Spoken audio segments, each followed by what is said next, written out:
Hello and welcome to the Llama Commerce Show. I'm Kurt Theobald, CEO at Classy Llama. And I'm Brett Curry, lead strategist at Classy Llama. And as always, we are here to demystify e-commerce into digestible, actionable bites. And as always, we have our consistent special guest, the one-arm table tennis trophy, or OTT, as we affectionately call him. His purpose is to define who delivers the most value on our show, and at the end, someone will win him, but they will not be able to keep him, whoever they are, and he will go back on the shelf. Very temporary prize, but very prestigious. Yeah, I mean, but actually, it's like the World Cup. If you've been watching the World Cup, it's the same way. FIFA takes that World Cup Stanley trophy, Cup is the same, and then they like store it in some like bunker that is atomic proof, and you can't ever touch it. So, really, basically, this is the World same Cup of e-commerce podcasts, and we usually give it away to our guests. Because we feel bad for them. That's right. And because they usually do deliver value. But today, starting today, we're actually going to give away real prizes too. It's the first time ever. This is a big deal. So we're going to start by just showing off a few things. You've seen some of these actually when we did the Imagine conference. But here's a tattoo. RC. They are permanent, sort of. They'll disappear They're eventually. permanent for a little while. Yeah. And then this is the best ping pong ball. No, don't just say ping pong ball, sorry. Brett. Oh my goodness, this is the best ping pong ball in the world. It is an Otaku 3-star, whatever. We looked it up. We did research. It's the best in the world. It's a premium 40, which I think speaks for itself. I think so too. Premium 40. It's a premium 40. It's fantastic. And then Llama Swag. So real prizes. We're going to give that away on the show today. The reason we did this is because it's the only way that Johnny would actually join us on the show. We actually had to bait him with some additional things. So I guess with that you can talk about So our guest today is coming to us all the way from across the pond, if you will. Oh my gosh, really? And so a good friend of ours, Johnny Dixon from Dotmailer, which, you know, we have been really, really impressed by Dotmailer. I remember when I first heard Dotmailer, which has been, I don't know, less than a year ago, I thought, who's that? Never heard of him. And then as we started to dig in, really, really impressed with what these guys are doing with email marketing and segmentation, and they're really an innovator in this space. And so Johnny's a really cool guy. We get to hang out with him at a couple of different conferences. He does have an amazing accent and some really good insights today. So we're going to talk about email marketing, but I hate to give it that box because that seems so small. We're really talking about, I love the way you guys describe this, Johnny, humanizing the online purchasing journey. And also I think we could maximize it as well, maximizing that purchase journey. So Johnny, how's it going? And welcome to the Llama Commerce Show. Hey guys, yeah, all good, thank you. It's good. We've actually got good weather for once over here. So. No way, sunshine? Wait, 31 degrees. It's crazy. Celsius. You're gonna have to translate that. Wait, did you say 31 degrees? Wow, that's below freezing. Man, that's really cold out your there. Parka. You must feel terrible. We're sorry. It's got to be what, 80s? Is that 80s? About touching on 90. So. 90. Okay. Big news. You don't know math. Toasty, I have no idea. 9 fifths times x plus 32, I think it is. Anyway, I don't know. You're going to have to check me on that. Yeah. We're going to move on because I'm talking math now. So what we want to hear from you, Johnny, is let's just start with, I think a lot of people, like the whole purpose here is to demystify this concept. And so they start by thinking email marketing. They're thinking, okay, I'm going to send out a batch blast. I need to make sure that I get the title right, and I need to make the body right, and I need to make some good hooks in there and get some click-throughs and some conversions. And they're thinking about it very like functionally, very very sterilely or semantically. But I've really appreciated, as we've talked more with you guys, that you clearly have stepped back and look at what's the spirit of email marketing and what's the fundamental strategic level, you would say? Yeah, strategic level. More like what are we really trying to accomplish here from a relationship perspective? And maybe you can speak to that to begin with, and then we'll drill down into some tactical levels. Yeah, I think email. Everyone's doing email marketing. A lot of people sometimes sort of give the argument that email's dead, or they think it's dying out. It's not true. There's about 830 odd billion emails that were sent last year, and I think every marketer will kind of confess that it absolutely does generate ROI. But I think email has come a long way. And it's evolved. So whereas before people were looking for platforms and systems to send out those newsletters, and it was all about maybe increasing open rates, click-through rates, actually now people have realized that you've got to do a lot more. And there's been various reports, like a Forrester report that was out, I think it was last year, that actually says, the main challenge now is actually integrating with other channels. So it's integrating with your e-commerce platform, with your CRM, so that you can start building this picture and ultimately becoming more highly relevant, highly targeted, because the more you do that, the more likely someone is actually going to open your email, click through, and then hopefully purchase, obviously. Yeah, I think it's the same kind of objective as Jeff Bezos cited, and this was years ago when he had only 24 million customers. He said, I have 24 million customers, I want 24 million websites. It's about personalizing that connection and that relationship and that experience. Or 24 million unique emails would be a way to look at it as well, exactly. where the email message is totally tailored to that person. Yeah, as close as you can get. Exactly, and I think these days we talk about there's a lot of standardization online, and that's not a bad thing. That's a good thing in terms of site speed, even checkouts, for example. The Amazon checkout converting at 16%. There's a reason why people are making things quite standard online. It's what everyone's used to, and it's what converts. So why change it? But what we kind of risk doing there is making things a little bit kind of robotic. So what we do is look for other channels, such as email, where you can actually bring in other forms of communication or other touch points and bring about your brand personality back into that kind of purchase journey. And again, when you use data that you have in platforms such as Magento, you can really get quite personal. So as you were just saying, 24 individual emails. That is our goal. It's something that is not too unachievable. Yeah, it's like we talk about consistently. You start with the fundamentals, and then on the edge, outside, the fundamentals are like the things that in e-commerce and in now omnichannel business where they work and they could work consistently, and it's that standard. But then on the edge, you still have to differentiate. It's like that balancing act between core competency and core disciplines and still innovating and differentiating. But that happens out on the edge of that core. And so I'd like to hear a little bit more about what your experience has been watching specifically the email communication channel evolve, most specifically focusing on where it's at right now, what now is possible with what have we learned, what's been kind of standardized, and then how do you differentiate on that edge, create that personalization while still pivoting from that core. Okay, so absolutely everyone can and should be doing the very simple personalization. Every email channel, you'll have data in there, and you can personalize in terms of first name, last name, little bits and pieces. But again, some of the challenges are going a little bit further and starting to use the data to maybe introduce things like dynamic content. So actually having one email but tailoring it against the data that you know. And I think this is kind of the journey that a lot of retailers are going on, and I suppose it's as you grow as a business, obviously integrating those channels is the key thing, because you really need that piece of the puzzle until you can get that data and actually start doing this. So I think personalization is one thing, but where we've gone to then is dynamic content and segmentation. So again, these are common phrases that probably most email marketers are quite used to. But what we're then trying to add a layer on is this more email marketing automation. And I think obviously this is the big kind of trend now, and this is where it's going. So we're not just doing your batch and blast emails and maybe tailoring the content on certain groups or segments of people, but we're actually reaching out to people at the right times. You talk about the fact that if someone walks into an offline shop and purchases from you and then leaves the shop, there's no real way of getting back in touch with them. It's very difficult to re-engage them and get them coming back, maybe even to buy that product again when they've run out. Online, we have all of this data. So it's about that next level of really targeting people at the right time in the buying cycle, to encourage them to ultimately come back to the website and purchase again.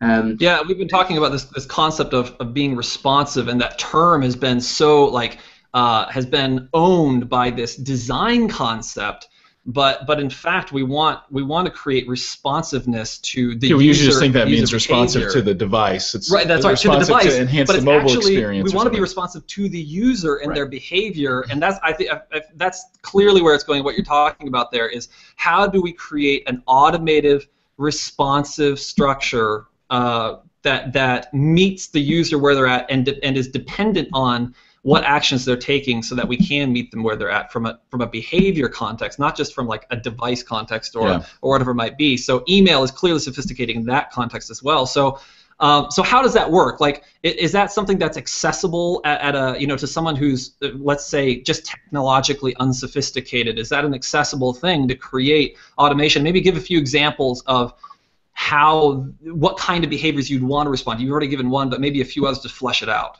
Yeah. Okay. So it's kind of strange, and just quickly touching on that, it's kind of an odd paradox, the fact that we talk about automation, which sounds robotic, but actually automation is how you can really get kind of the most personal. There's a bit of a paradox, but I think what we start to look at is what insight do we have available to us, and I think there's a few key areas of this. Obviously, things like customer data, your demographics and that kind of account information that you'd store online, that kind of thing.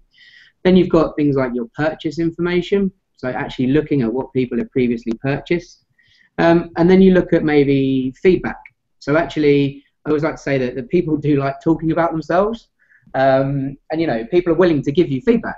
And actually, it's really useful, because not only things like asking people for date of birth and things like that, so that you can then market to these people, but asking for customer service and satisfaction. This is a really simple thing to do. Most email platforms will have some kind of integration with tools out there, survey tools and things like that, that will pass data back.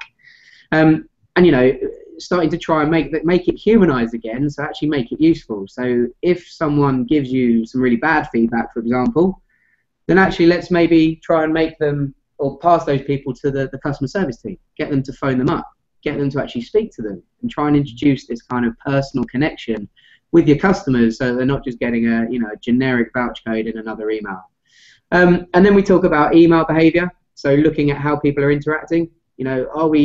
Are we continuing to send people emails that haven't opened them for 6, 9, 12 months? Or that have opened but haven't clicked, possibly. Well, exactly, and starting to look at those people slightly differently. So we need to start moving them into different pots, so that we try different strategies, like we would in the real world. If you can't, it's everywhere. Certainly in my line of business, obviously working with kind of agencies and partners, if one thing doesn't work, you try something else. And I think those principles apply with email and online. And then finally, it's obviously web behavior. So that's another pot of insight that potentially we can use to actually start customizing the journey, maybe even before their first purchase, to try and just make things sort of hyper relevant, so that they actually feel like you're doing something for them, to encourage that first purchase. But coming back to kind of the tools available, some of the more advanced email systems out there will have these tools readily available for you. If they don't, then most email platforms, or almost all, will have an element of triggered emails. And that may be as simple as triggering an email a couple of days after a date field, for example. And even if you're not fully integrated with Magento, or you haven't got this data passing over seamlessly, you can even do manual exports. And you can upload this data into your email platform and at least start that kind of automation and just trying to reach out to people along the way. So Johnny, let's talk about what are the basics. So if someone comes to you or to us and they say that I want to start doing email marketing better, what would the first 3 or 4 steps be that you would give them? So if you're going to try to get a little bit better, if all you're doing is just a batch newsletter once a month or something, here are the first 3 or 4 things you should do in addition to that, or maybe you scrap that altogether, and here are some of the first things you do. So I think the first thing, and this is a really great test to do with people that haven't done much so far, is segmentation.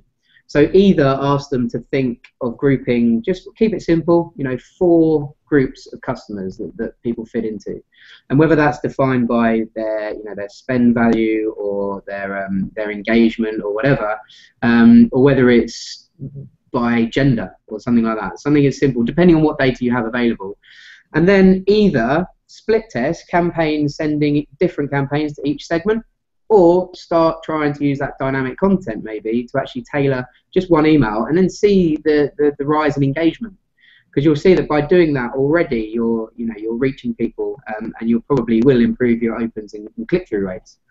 So I think that's a really kind of important thing to do.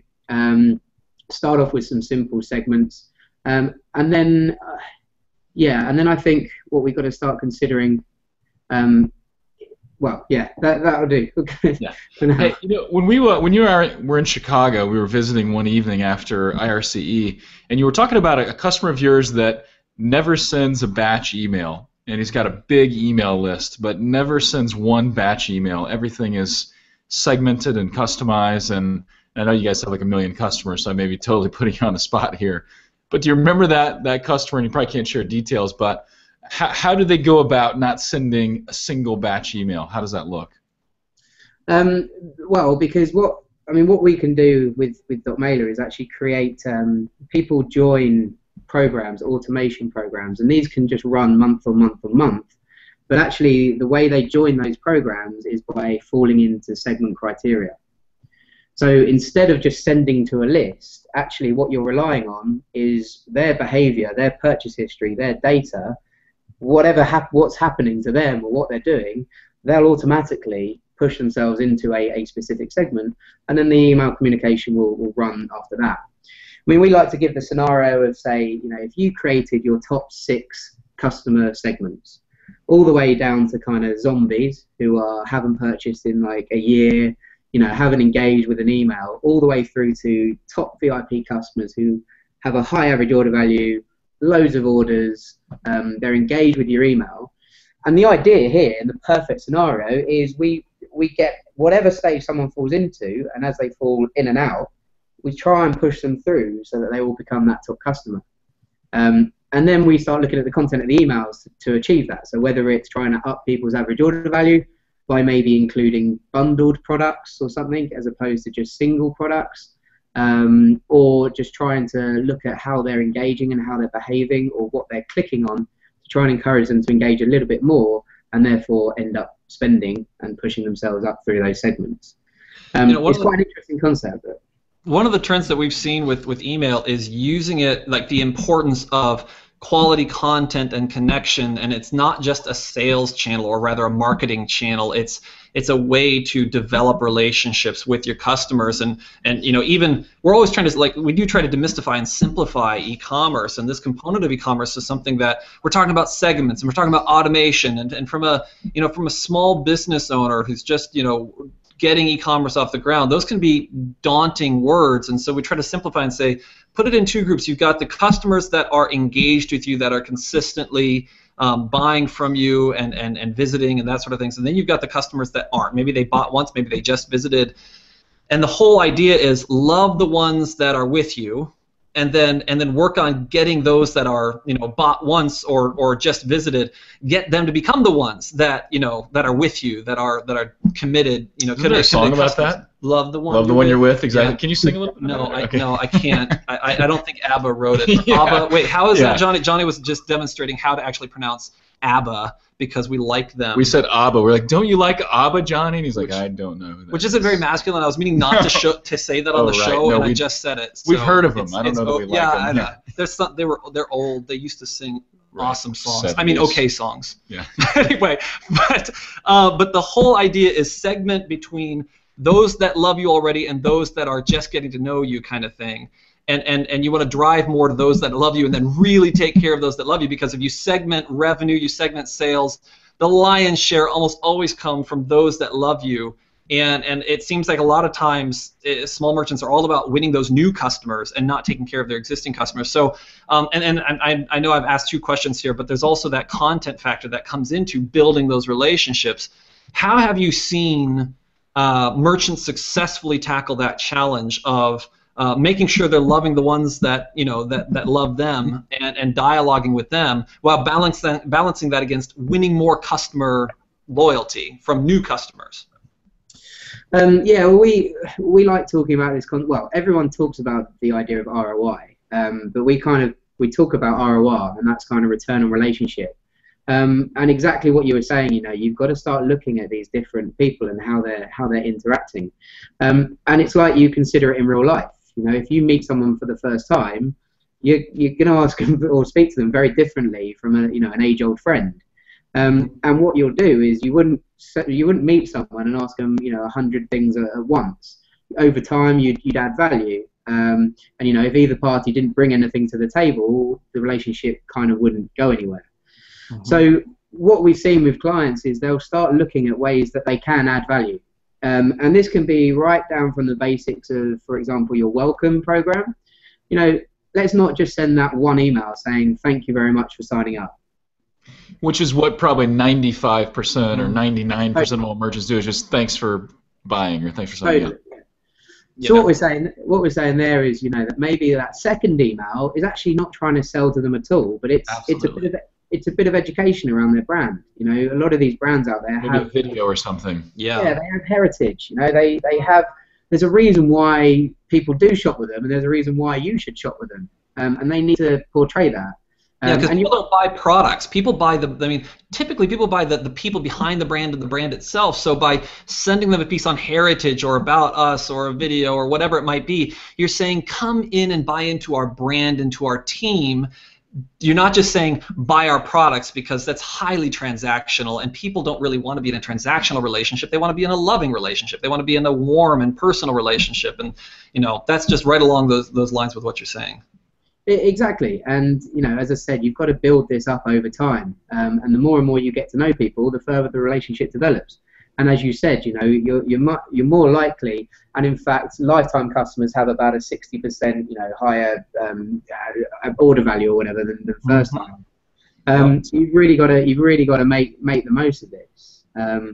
It's a really important thing. And then coming back to the idea of even things like abandoned cart emails, again, we'll use an example like the welcome series, but how many people are sending the exact same abandoned cart email to everyone? Which is ridiculous, right? And we'll use another offline example. But if someone walked around a shop or whatever, added products to their basket, and then just dropped it and headed for the exit, if you manage to get someone to go up to them and you ask them what was the issue, there's going to be various different things. And for someone that's never visited before, it might be because they can't find the right product, or they don't have information about delivery, returns, that kind of thing. Whereas if you've got someone that is a regular and they did it, it's probably more because they just genuinely didn't have time, So again, we've got this data in Magento, so why not customize, whether it's through sending completely different campaigns or sending dynamic content, but treat those people that are coming back again and again and again and purchasing again very differently from those that are first-time buyers. Because those first-time buyers need that additional information. They need those other reasons to shop with you.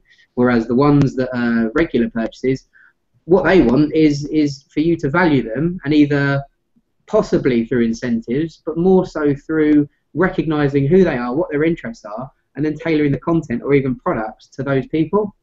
And all of this is doing is it's building that kind of return relationship. It's showing people that you care about them. And as people go up that chain and become more and more loyal, then it's gonna be better for everyone. It's gonna generate that higher levels of revenue over time. I think one of the key questions that merchants that are listening to this podcast or watching this video are they may actually experience some frustration. They're like, I want to segment. I want to be doing things. Everyone tells me I need to be doing this kind of stuff with email. So maybe speak to that segment of the market, those viewers that are watching or listening and feeling that way. Specifically, we pivot from how Dotmailer approaches it. How do you offer support with them getting started? What do you tell them to sink their teeth into? How does your system and your software support them being able to do some of these things that may sound unachievable or impossible to them because of the lack of context that they have? How do you guys support that merchant? So I suppose from our platform, we've always had a big thing about not just ease of use. I think that term is overused a lot, but it's kind of speed of use. It's saying to people, if you can do this stuff easily but very quickly, you've got more time to concentrate on the kind of strategy. So what we've tried to do is with the UI is make everything as easy as possible. So it's drag and drop. If you want to bring out people the agenda of mail or whatever, it's literally just drag it over and select that. Obviously, with speaking around Magento specifically, is we've gone hell for leather on the Magento integration to make everything as absolutely seamless as possible, so that you don't have to do anything, and we'll onboard you like that. But then suddenly you'll have all this great data in Dotmailer, and then you can just play around, drag and drop, create those segments. And what's especially compelling on that point, that was one of the things that really attracted us to Dotmailer, is that specifically, one of the things you've done is you've planted the interface within the Magento admin interface, and just so merchants understand the value there. Typically, in order to manage an email campaign, you have to go log into a different account somewhere else to or use jump that back software, and forth potentially, and ultimately jump back and forth between your Magento admin and your email service or email platform. And so Dotmailer has brought that together by planting and embedding their interface within the Magento admin, which we were really impressed with and really excited about. But I'm also curious, like I've gotten into email platforms and I've seen all these options of like male, female segmentation and all these different demographics I can segment by. But as a merchant, I become overwhelmed by even that. I'm like, but which one should I do? Like, what segment should I create? So do you guys have like a startup guide, or do you have hands-on training to get them started and get them moving in the right direction to start thinking in the right way about segmentation and about targeting? You know, how do you support them in that context, in the practical side of using your software and thinking in terms of email? Yeah, we have a whole bunch. I suppose the nice thing about Dotmailer is where we come from. We can either be self-service all the way through to actually helping people implement this stuff. But what that means is we've got various webinars. You can just watch it. You can look at the segmentation tools, see how you can do these things. We love thought leadership. So our blog and the content we're putting out there is always centered around guides of how we can do this sort of stuff. But ultimately, again, as I said, we're very service-led, so every client has an account manager, and they're on the end of the phone. So if you want to get kick-started, you'll always have that kick-off call. They'll identify what your priorities are. So if it's starting from scratch and segmentation is that first place to start, we'll guide you on that. And we have dedicated e-commerce account management as well, just to bring that kind of that thought into it, which is very different, between e-commerce and non-e-commerce. Very, very different. So we provide all sorts of materials and training we can do, on the phone, on site, and whatever, to try and get people up to that level. And then it's up to them how far they want to go with us, or when they feel comfortable, they can just start rolling with it themselves. But we'll always have that monthly or 2 monthly catch-up call where we go back to the client and say, so this is what's going on. How you feeling? What do you need, or what do you think's going well, what isn't going well, and they'll spot things that they need to improve on. So that's the way we work, and I think that's why we've certainly been so successful today. That's phenomenal. Yeah, and we've had a couple of clients, one in particular that went through a strategy call with you guys, and they came back to us and said it was fantastic, very helpful. They were blown away, and they looked at you guys and about 4 other providers, and you guys ultimately won. One of the things I want to point out, and one of the things I want to ask you as well, Johnny. Kurt was talking about the fact that your platform is embedded in the Magento admin if someone is on Magento, and I told the client that the other day, and they're like, "Oh, I hate the Magento admin." So my apologies to the folks at Magento, but they're like, "Oh, I hate it. I can't get around it." And so we talked through that for a minute, but I also said, "Well, but it's their interface. You just don't have to leave the Magento admin. You don't have to log out and then log into something else. It's still the drag and drop and the ease and this. It's a really slick interface of Dotmailer without leaving the Magento interface, which is nice. But I think one cool thing to do, Johnny, and you can touch on that too if you want to, but what are some of the cool innovations you have? Because I think a lot of people want to hear that. Like, what are some of the breakthroughs? What are some of the unique things that Dotmailer does that nobody else does, or that you hear a lot of people saying, ooh, we love this feature? Yeah, so going more recently, we've done a lot of work around the automation tool, and what we do, certainly again with Magento, is we'll store every single order historically since the site went live. And what we can do is, first of all, we can segment right down to the granular level of, we want people that have opened an email in the last 14 days, they purchased in the last month, they bought a blue pen from the city of New York, and they've looked at X amount of category pages. We can go right down to that level. So that's just pulling out segments, which is really useful. Certainly, if you're looking at trying to resell people on annual products, you think of video games or something like that, which renew. It's really easy just to do a one-off campaign to those people. So we've done a lot of work around that in relational data, so we can actually store orders against each customer record, which is cool.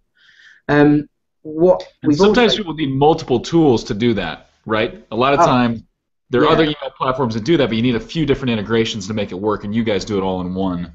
Yeah, and the nice thing is actually our API is so open. We've done that with Magento, but you can do this with any data. And we've actually got a very large cinema chain that used to send their data off to a data warehousing company. You know, they used to have to get these segments done elsewhere because they had masses of data, and they brought it in as custom relational data into Dotmailer, which meant they could actually go and say, I want people that have seen 4 Johnny Depp films in the last 6 months who have bought a salted popcorn and a Diet Coke and sat in the first 2 rows.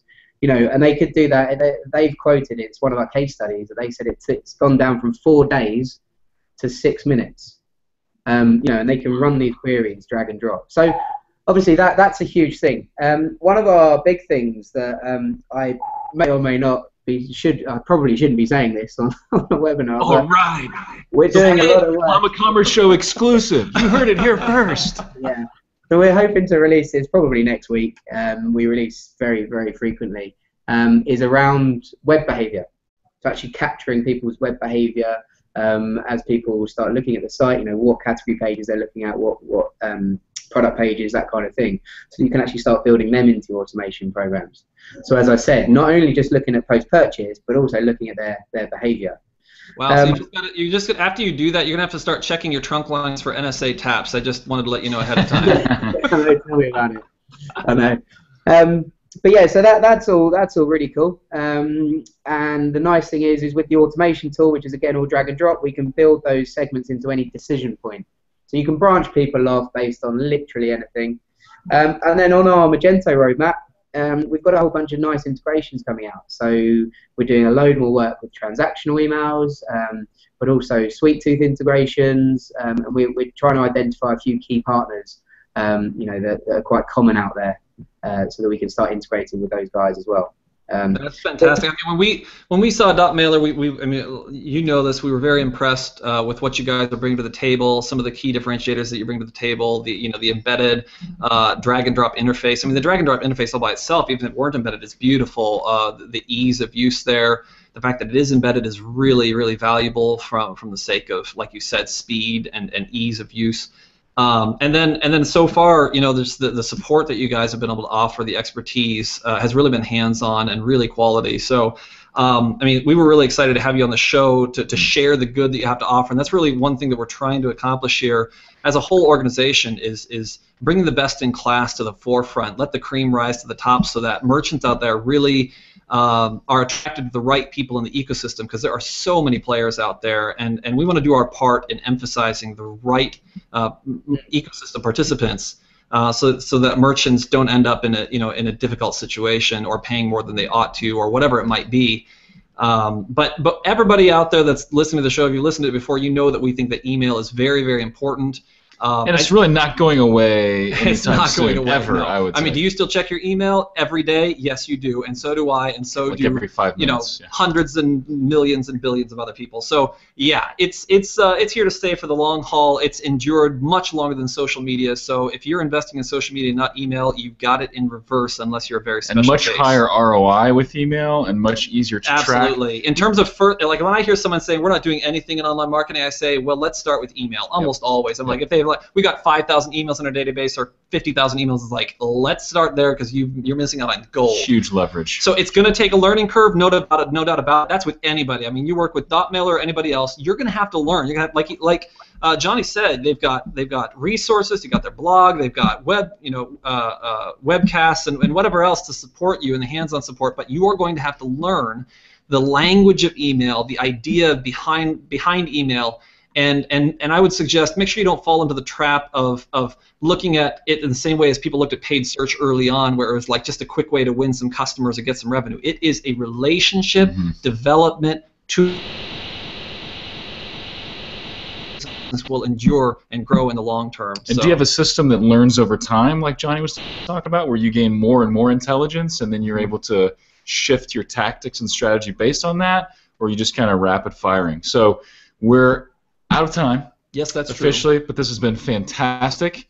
Johnny, thank you for your insights. Encourage everybody to check out Dotmailer, and your blog is, I'm sure, at dotmailer.com. So you can check out some of the resources and materials you have there. And Johnny will be sending you some super cool llama swag. Just have to pay shipping and handling of $89.99 plus tax. And we'll also give you the one-arm table tennis trophy. I think you earned it. Because it's been really good. It's really a pity thing that we're giving it to you because I obviously deliver the most value. But appreciate you being on the show. It's been awesome. Kurt is his own biggest fan. I am a pretty big fan of myself. I'll just say it out loud. Yeah. And ABBA. So anyway, hey, thanks so much for being on the show. Folks out there watching and listening, thank you for joining us. I tell you what, if you send us a question or a comment or a concern and we end up using it on the show, we will send you some llama swag. We'll let you choose. You can have one of the ping pong balls. You can have a tat that's somewhat permanent, kind of temporary, or you can have a T-shirt. Anything you want. So feedback to us. Let us know what you're thinking, what your challenges are. We'd love to hear from you so we can make our content more tailored. So with that, say thank you, Johnny, for joining us, and to the rest of you, thank you so much. It's been a lot of fun. To the rest of you, stay classy. Stay classy.